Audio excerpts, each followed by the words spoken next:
અર્થશાસ્ત્રના પહેલા નંબરના ચેપ્ટર અર્થશાસ્ત્ર વિષય પ્રવેશ એનો આગળનો પ્રશ્ન છે પ્રશ્ન નંબર 14 અર્થશાસ્ત્ર અંગેના ભારતીય ચિંતનની માહિતી આપો। એટલે અર્થશાસ્ત્ર વિશે ભારતના જે અર્થશાસ્ત્રીઓ છે, વિચારકો છે, એમના પોતાના વિચારો, એમનું ચિંતન શું હતું। ખાસ કરીને આપણે કૌટિલ્યના વિચારો અર્થશાસ્ત્ર વિશે શું હતા એ આ પ્રશ્નના જવાબમાં આપણે દર્શાવીશું। જવાબ છે ભારતીય તત્વચિંતનમાં માનવ જીવનના વિવિધ પાસાનો અભ્યાસ અને માર્ગદર્શન જોવા મળે છે। ભારતીય તત્વચિંતનમાં માનવ જીવનના વિવિધ પાસાઓનો અભ્યાસ અને માર્ગદર્શન જોવા મળે છે। ધર્મ, અર્થ, કામ અને મોક્ષ આ ચાર માનવ જીવનના મુખ્ય ઉદ્દેશ છે। કયા કયા? ધર્મ, અર્થ, કામ અને મોક્ષ આ ચાર આપણા માનવ જીવનના મુખ્ય ઉદ્દેશ છે। એમાંથી અર્થ એટલે આવક ઉપાર્જન, આવક પેદા કરવી, આવક કમાવી।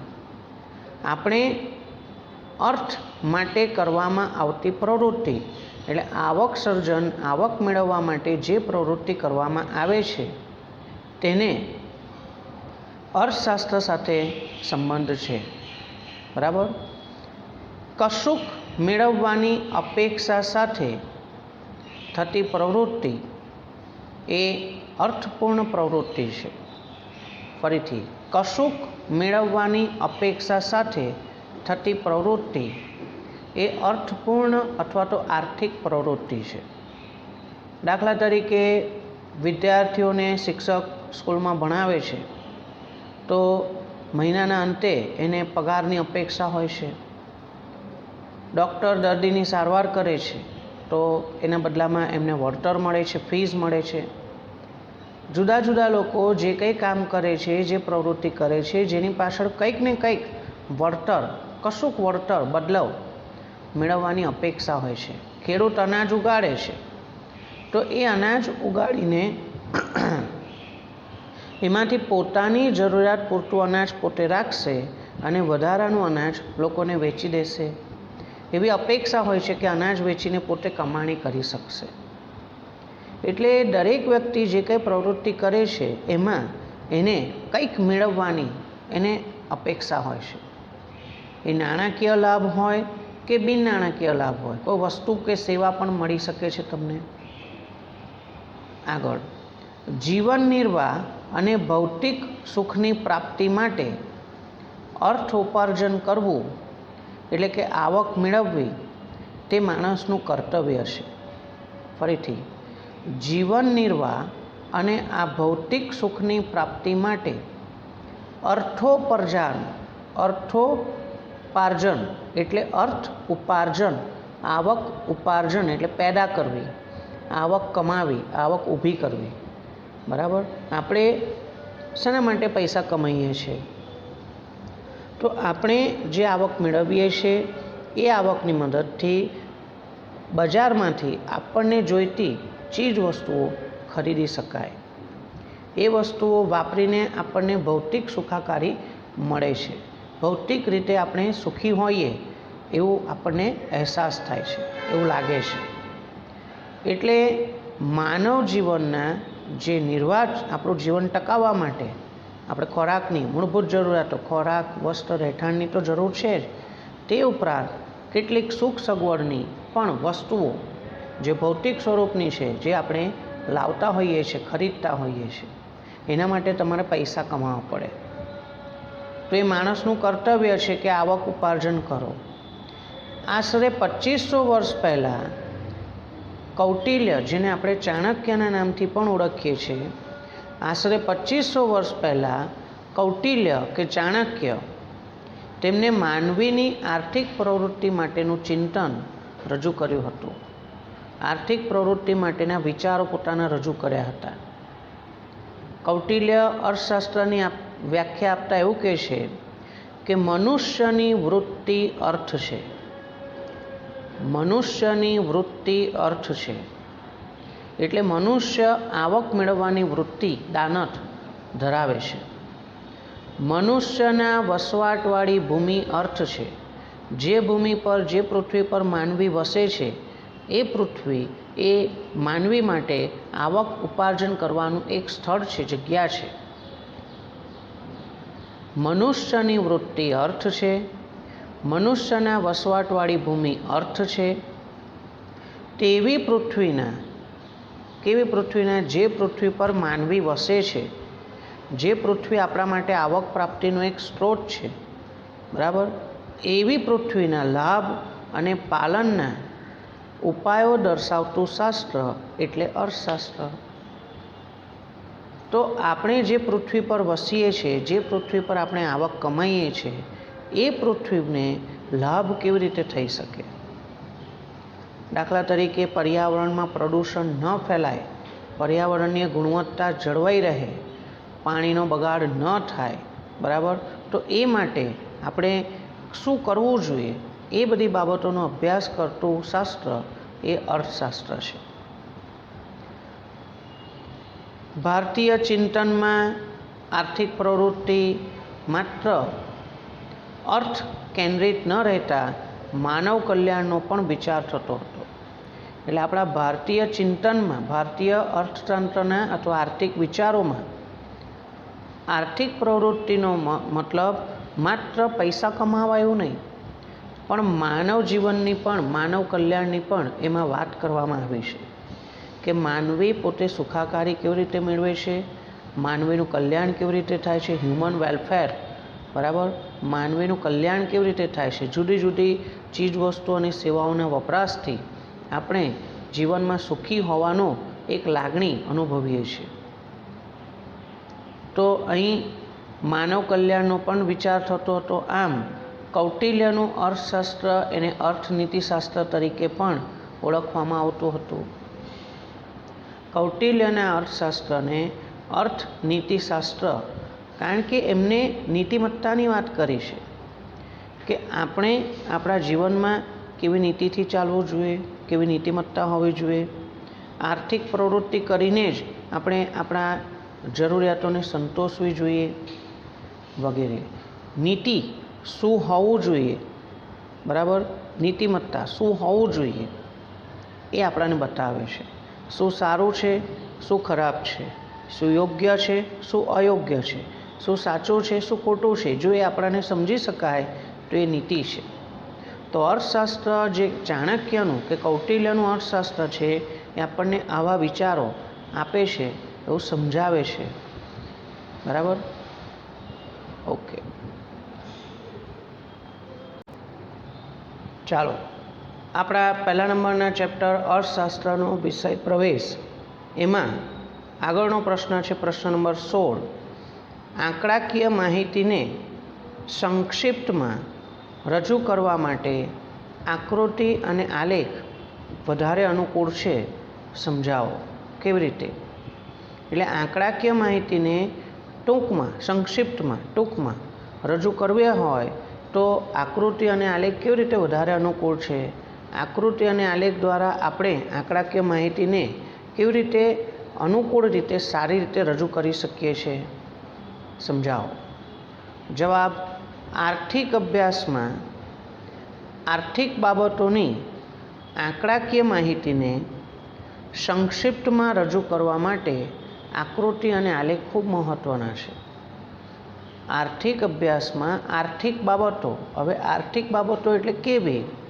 દાખલા તરીકે આપણા દેશમાં વસ્તી વિશેની માહિતી હોય, ગરીબી કેટલી છે, બેરોજગારી કેટલી છે, આયાત કેટલી કરવામાં આવે છે, નિકાસ કેટલી કરવામાં આવે છે, બરાબર, ઉત્પાદન, માંગ, પુરવઠો, બરાબર, આ બધી વસ્તુ જે આર્થિક બાબતો સાથે સંકળાયેલું છે.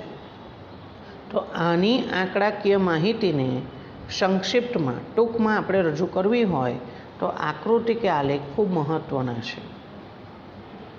અર્થશાસ્ત્રમાં ઉપયોગમાં લેવાતી આર્થિક બાબતોની, અર્થશાસ્ત્રમાં ઉપયોગમાં લેવાતી આર્થિક બાબતોની ઘણી આંકડાકીય માહિતીને, બહુ બધી આંકડાકીય માહિતી એવી હોય છે જેને આકૃતિ કે આલેખ દ્વારા રજૂ કરવામાં આવે તો તે સામાન્ય માણસ પણ એને સમજી શકે છે અને બીજાને સમજાવી પણ શકે છે.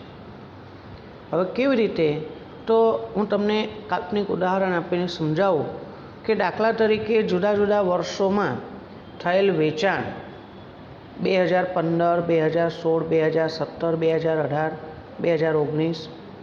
તો અહીં દાખલા તરીકે આપણે વર્ષને આડી ધરી એક્સ ધરી પર લઈએ અને ઊભી ધરી પર વેચાણના આંકડા બતાવીએ અને સાદી સ્તંભ આકૃતિ રજૂ કરીએ.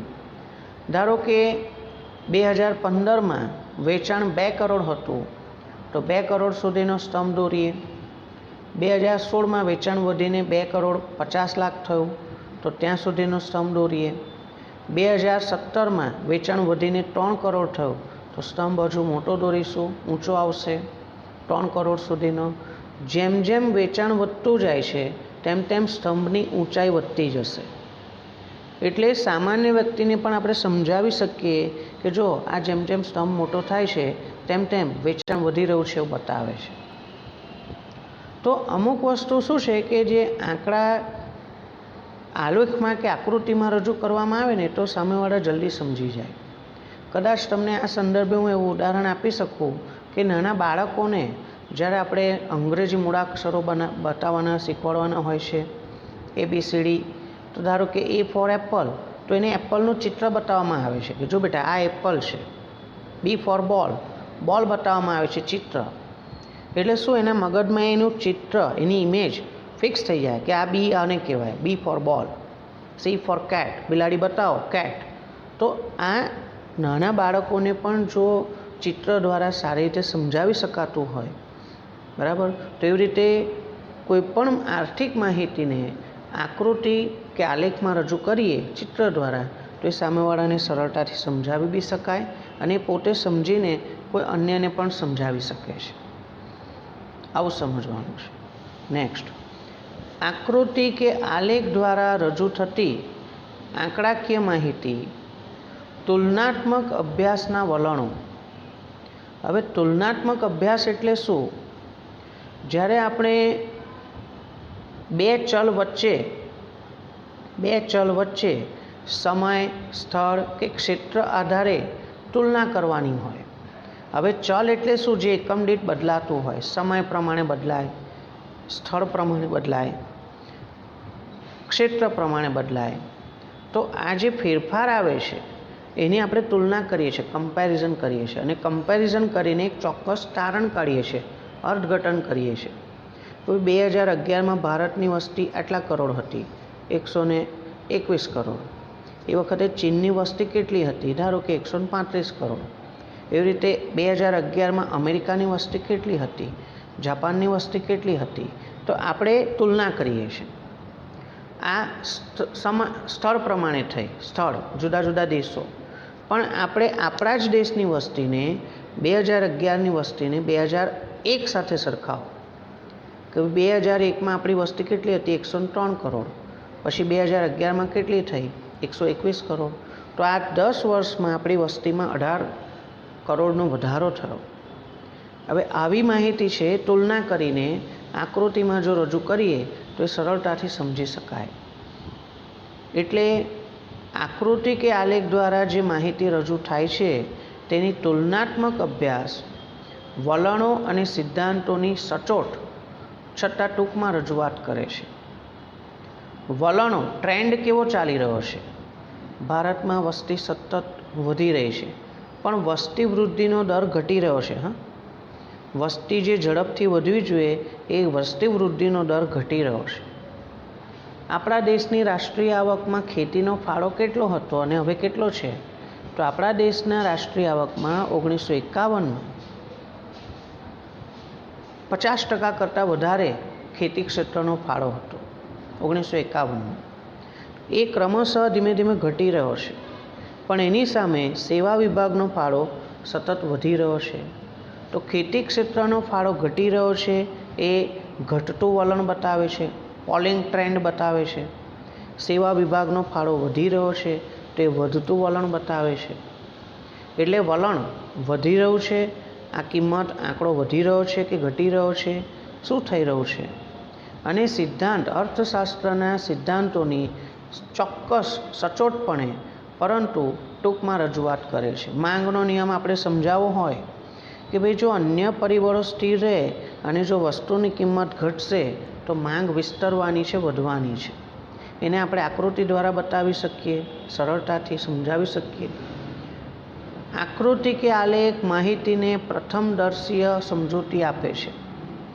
આકૃતિ કે આલેખ માહિતીની પ્રથમદર્શીય સમજૂતી આપે છે. એટલે શું કે આપણે જે વસ્તુ જોઈએ ને, આપણે દર્શીય દ્રશ્યમ, જે વસ્તુ આપણે જોઈએ એ આપણને લાંબા સમય સુધીને યાદ રહી જતું હોય છે. એટલા માટે આપણે બાળકોને પણ વસ્તુ બતાવીને, ચિત્રો બતાવીને કન્સેપ્ટ સમજાવવામાં આવે છે. બરાબર. તો એ જે આંકડાકીય માહિતી છે એને આલેખ કે આકૃતિમાં દર્શાવીએ તો આપણને લાંબા સમય સુધીને યાદ રહી શકે છે. તેથી આંકડાકીય માહિતીને સંક્ષિપ્તમાં રજૂ કરવા માટે આકૃતિ અને આલેખ વધારે અનુકૂળ છે. કોઈપણ આંકડાકીય માહિતીને આકૃતિ કે આલેખમાં રજૂ કરીશું તો તે વધારે અનુકૂળ છે. આમ આપણને આ પ્રશ્નનો જવાબ આપ્યો છે, બરાબર ધ્યાનથી તૈયાર કરી દેવો. ચાલો વિદ્યાર્થી મિત્રો આપણે પહેલા નંબરના ચેપ્ટરના વિભાગ બીના એક વાક્યમાં ઉત્તર આપો આ પ્રશ્નોના જવાબ સમજીએ. સૌથી પહેલો પ્રશ્ન છે, રોબિન્સના મતે અર્થશાસ્ત્રની વ્યાખ્યા જણાવો. રોબિન્સના મતે અર્થશાસ્ત્ર એટલે માણસ પોતાની જરૂરિયાતો અને વૈકલ્પિક ઉપયોગો ધરાવતા સાધનો વચ્ચે કેવી રીતે મેળ બેસાડે છે તેની વર્તણૂકનો અભ્યાસ કરતું વિજ્ઞાન. આપણે ઇન્વર્ટેડ કોમામાં જે વ્યાખ્યા હોય એ વર્ડ ટુ વર્ડ એવી જ રીતે લખવી પડે જેવી આપી છે. એને સમજવા માટે હું તમને એવું કહી શકું કે રોબિન્સના મતે અર્થશાસ્ત્ર એક વિજ્ઞાન છે જે માનવીની વર્તણૂકનો અભ્યાસ કરે છે. પણ કયા સંદર્ભમાં? તો માનવીની જરૂરિયાતો અમર્યાદિત છે, પણ માનવીની જરૂરિયાતો સંતોષવાના સાધનો મર્યાદિત છે. તો મર્યાદિત સાધનો અને અમર્યાદિત જરૂરિયાતો આ બે વચ્ચે માણસ કેવી રીતે મેળ બેસાડે છે? પોતાની સૌથી અગત્યની જરૂરિયાત માણસ પહેલાં સંતોષશે પોતાના મર્યાદિત સાધનોમાંથી. તો એ માણસ પોતાની જરૂરિયાતો કેવી રીતે સંતોષે છે, એનું વર્તન શું છે, એ અર્થશાસ્ત્ર આપણને સમજાવે છે. આ રોબિન્સના મતે અર્થશાસ્ત્રની વ્યાખ્યા છે. બીજું, સેમ્યુઅલ્સન અર્થશાસ્ત્રના અભ્યાસમાં કઈ બાબતને મહત્ત્વનું સ્થાન આપે છે? તો સેમ્યુઅલ્સન અર્થશાસ્ત્રના અભ્યાસ ક્ષેત્રમાં બે બાબતોને મહત્ત્વનું સ્થાન આપે છે.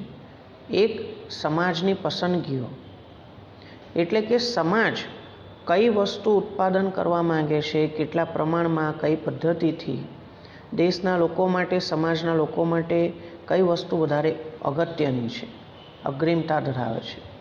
અને બીજું છે વહેંચણીનો મુદ્દો, એટલે ઉત્પાદન થયા પછી વસ્તુઓ સમાજના લોકો વચ્ચે કેવી રીતે વહેંચવાની. આ બે બાબતો સેમ્યુઅલ્સને પોતાના અર્થશાસ્ત્રના અભ્યાસ ક્ષેત્રમાં સમાવેશ કર્યો છે. નંબર 1, સમાજની પસંદગીઓ. નંબર 2, વહેંચણીનો મુદ્દો. નંબર 3, આર્થિક માહિતીની રજૂઆત કઈ 3 રીતે કરી શકાય? આર્થિક માહિતીની રજૂઆત કઈ 3 રીતે કરી શકાય? જવાબ, આર્થિક માહિતીની રજૂઆત નંબર 1, ભાષા દ્વારા વર્ણન કરીને, વર્ણનાત્મક રીતે તમે સમજાવી શકો છો. દાખલા તરીકે માંગનો નિયમ સમજાવવો હોય તો આપણે કહી શકીએ કે ભાઈ જ્યારે વસ્તુની કિંમત ઘટે છે, ઓછી થાય છે, ત્યારે વસ્તુની માંગ વિસ્તરે છે. તો આ વિધાન એ ભાષા દ્વારા વર્ણન થયું કહેવાય. બીજું, આંકડાઓ દ્વારા, એટલે જુદી જુદી કિંમતો 20, 15, 10, 5 કિંમત ઘટાડતા જાઓ અને માંગ વધતી જાય તો કિંમત ઘટે છે અને માંગ વધે છે એવું આપણે આંકડાઓ દ્વારા સમજાવી શકીએ. અને ત્રીજું આકૃતિ દ્વારા. આમ 3 રીતે આપણે આર્થિક માહિતીની રજૂઆત કરી શકીએ છીએ.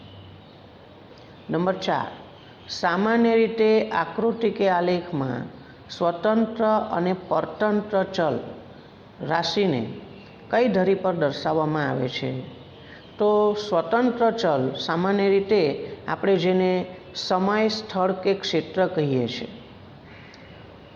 તો એ વસ્તુ આપણે આડી ધરી પર એક્સ ધરી પર દર્શાવવાની.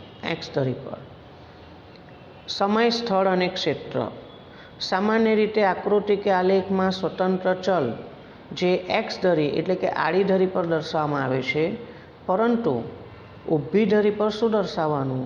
તો ઊભી ધરી પર એકમ દીઠ બદલાતી રાશિ, જેને આપણે ચલ રાશિ કહીએ છીએ, જે બદલાય છે, સમય પ્રમાણે બદલાય, જુદા જુદા સ્થળ પ્રમાણે બદલાય. દાખલા તરીકે વસ્તી હોય, ગરીબી હોય, બેરોજગારી હોય, આયાત, નિકાસ, જન્મદર, મૃત્યુદર, ઉત્પાદન, માંગ, પુરવઠો, વેચાણ, આ બધી જ વસ્તુ બદલાય છે. તો એને ઊભી ધરી વાય ધરી પર આપણે દર્શાવીશું. એ પરતંત્ર ચલ છે.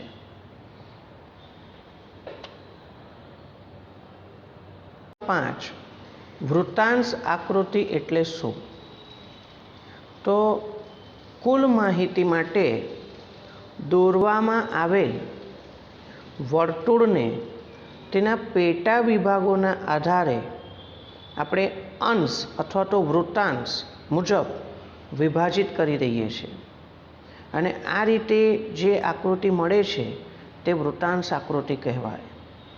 કુલ માહિતી માટે દોરવામાં આવેલા વર્તુળને તેના પેટા વિભાગોના અંશ અથવા તો વૃત્તાંશ મુજબ વિભાજિત કરતા જે આકૃતિ મળે છે તેને આપણે વૃત્તાંશ આકૃતિ કહીએ છીએ. ચાલો વિદ્યાર્થી મિત્રો, આપણે ચેપ્ટર નંબર 1ના MCQના પ્રશ્નોના જવાબ, જે સ્વાધ્યાયમાં આપ્યા છે એના જવાબ સમજીએ. પહેલો પ્રશ્ન છે, માનવીની આર્થિક સમસ્યાઓના ઉકેલ માટે માનવીના આર્થિક વર્તનનો અભ્યાસ કરતા શાસ્ત્રને કયા શાસ્ત્ર તરીકે ઓળખવામાં આવે છે?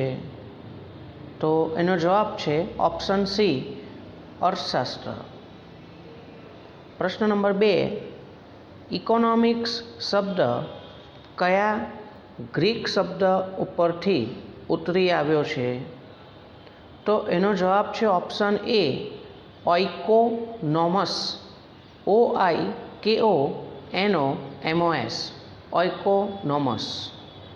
પ્રશ્ન 3, કયા અર્થશાસ્ત્રીને અર્થશાસ્ત્રનો વૈજ્ઞાનિક ઢબે સ્વતંત્રપણે અભ્યાસ શરૂ કરવાનું બહુમાન મળ્યું છે? એનો જવાબ આવશે ઓપ્શન ડી, એડમ સ્મિથ. અને એટલે જ આપણે એડમ સ્મિથને અર્થશાસ્ત્રના પિતા તરીકેનું બિરુદ આપેલું છે. પ્રશ્ન 4, અર્થશાસ્ત્રને વાસ્તવવાદી વિજ્ઞાન તરીકે રજૂ કરનાર અર્થશાસ્ત્રી કોણ હતા? એનો જવાબ આવશે ઓપ્શન બી, લાયોનેલ રોબિન્સ. નંબર 5, અર્થશાસ્ત્રના અભ્યાસ અને વિશ્લેષણના ક્ષેત્રની રીતે કેટલા ભાગ પડે છે? તેનો જવાબ આવશે ઓપ્શન સી, 2. કયા 2? તો એકમલક્ષી અર્થશાસ્ત્ર અને સમગ્રલક્ષી અર્થશાસ્ત્ર. પ્રશ્ન નંબર 6, સામાન્ય રીતે દેશ, વર્ષ, વરસાદ જેવી સ્વતંત્ર ચલ રાશિ કઈ ધરી પર દર્શાવવામાં આવે છે? એનો જવાબ આવશે ઓપ્શન બી, આડી ધરી એટલે કે એક્સ ધરી પર દર્શાવવામાં આવે છે. સમય, સ્થળ, ક્ષેત્ર એ આડી ધરી પર દર્શાવવામાં આવે છે. અને છેલ્લો પ્રશ્ન નંબર 7, પ્રિન્સિપલ્સ ઓફ ઇકોનોમિક્સ પુસ્તક કોણે લખ્યું? એનો જવાબ છે option B, Marshall, Alfred Marshall. આ પ્રમાણે આપણા સ્વાધ્યાયના કેટલાક MCQના પ્રશ્નો છે બરાબર તૈયાર કરી દેવાના. ઓકે.